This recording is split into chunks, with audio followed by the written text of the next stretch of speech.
முதல் கேஸோடைய சந்தியா தியேட்டர்ல ஹைதராபாத்தில் நடந்த ஸ்டாம்பீட்ல வந்து மிக முக்கியமாக ஒரு பெண்மணி இறந்து போறதுலயுமே வந்து என்னென்ன காரணங்கள் பட்டியலிடப்பட்டதுன்னா, லேப்ஸ் ஆஃப் செக்யூரிட்டி அரேஞ்ச்மெண்ட்ஸ், உள்ளுக்குள்ள இறந்த பிளானிங் வந்து அவர்கள் பண்ணப்பட்ட தியேட்டர் மேனேஜ்மெண்டோட பிளானிங் சரியில்லை,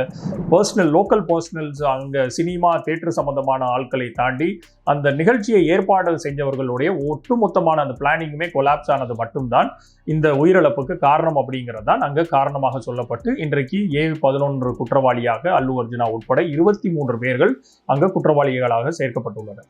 ஆனா இங்க கரூர்லையும் அதே லேப்ஸ் தான் வந்து குற்றம் சாட்டப்பட்டது. தமிழக காவல்துறை மூலியமாக பல்வேறு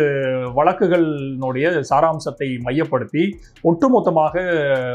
தலைமை செயலாளர்ல இருந்து காவல்துறை ஆணையர்ல இருந்து தென் மண்டலத்தினுடைய ஐஜி ஆரம்பிச்சு எல்லாருமே வடக்கு மண்டல ஐஜி உட்பட எல்லாருமே அந்த பிரஸ் மீட்ல இருந்து இதனுடைய முதல் காரணம் வந்து மேலாண்மை, அந்த தேர்தல் பரப்புரையினுடைய மேலாண்மையாக செயல்பட்ட ஆதவ் அர்ஜுனா அவர்களோட டீம் வந்து ஒழுங்காக அந்த வேலைகளை பார்க்கவில்லை. கரூர்ல இருந்து நாமக்கல்ல இருந்து கரூருக்கு அவர் வந்து சேர வேண்டிய நேரம் வந்து கிட்டத்தட்ட 12 மணிக்கு அங்கே தகவலை சொல்லிவிட்டு 7:30 மணிக்கு தான் அந்த கூட்டத்துக்கே வந்தார்கள். அதுவும் இல்லாமல் அவ்வளவு கூட்டத்திற்காக என்ட்ரி அண்ட் எக்ஸிட் பாயிண்ட் அத்தனையுமே அவர்கள் க்ளோஸ் பண்ணி வச்சிருந்தாங்க. திருப்பி அங்க நாமக்கல்ல இருந்து வந்த விஜய் அவர்களுமே வந்து பல்வேறு ஆயிரக்கணக்கான மக்களை திருப்பி கூட்டு வந்து கூட்டத்தை ஒட்டுமொத்தமாக குவியலாக அங்க வைத்ததுல மிக முக்கியமான ஒரு அசௌகரியமான சூழ்நிலை, ஒரு அசம்பாவிதத்தை ஏற்படுத்த வேண்டிய சூழ்நிலையை உருவாக்குனதுல மிக முக்கியமான காரணிகள் தாவேகாவினுடைய நிகழ்ச்சி ஏற்பாட்டாளர்கள்